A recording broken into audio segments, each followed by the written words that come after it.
যখন রামকে পরাস্ত করার জন্য কুম্ভকর্ণের ভঙ্গ করা হলো, তখন দেবতার ভয় পেয়ে গেলেন যে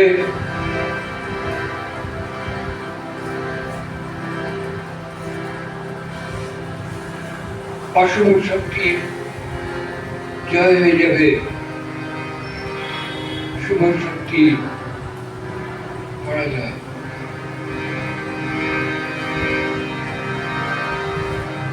দেবতারা কি করবেন?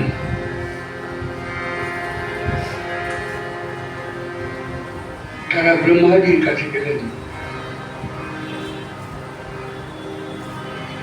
ব্রহ্মাজি বললেন, একমাত্র মাতৃশক্তির সাহায্য বেঁচে রেখে রাম জয়ী হতে পারবে না। মায়ের কৃপা ভিন্ন রাম জয়ী হতে পারবে না। কিন্তু এখন তো দেবতারা নিদ্রায় আছেন।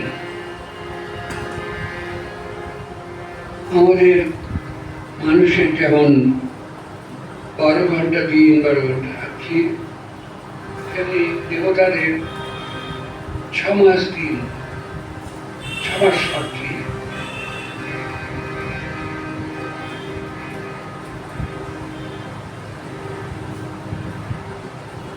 শ্রাবণ, ভাদ্র, আশ্বিন, কার্তিক, অগ্রহায়ণ, পৌষ,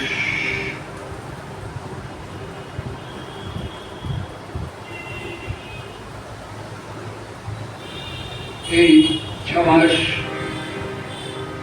দেবতাদের রাত্রি। দেবতাদের রাত্রিকে বলে দক্ষিণায়ন। আর মাঘ, ফাল্গুন, চৈত্র, আষাঢ়, শ্রাবণ, ভাদ্র, এই 6 মাস হলো দেবতাদের দিন। তখন দেবতারা জাগ্রত থাকে।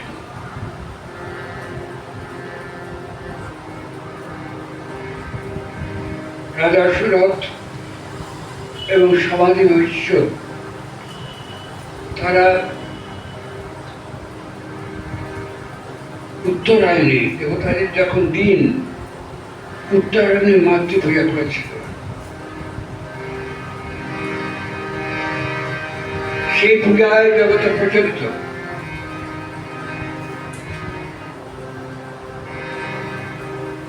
কিন্তু দক্ষিণায়নে তো দেবতার নিদ্রিত আছেন। আর ব্রহ্মাজি বলেন, মাতৃশক্তি বেঁচে রেখে রাবণের জয় সম্ভব নয়। তখন দেবতারা গিয়ে সকলে মিলে একত্রে মাকে আহ্বান করতে লাগে, মা তুমি জাগো, তুমি জাগো,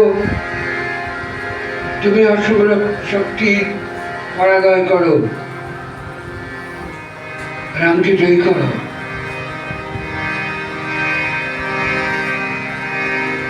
দেবতারা ব্রহ্মাজিকে নিয়ে এক মনে মাকে আহ্বান করতে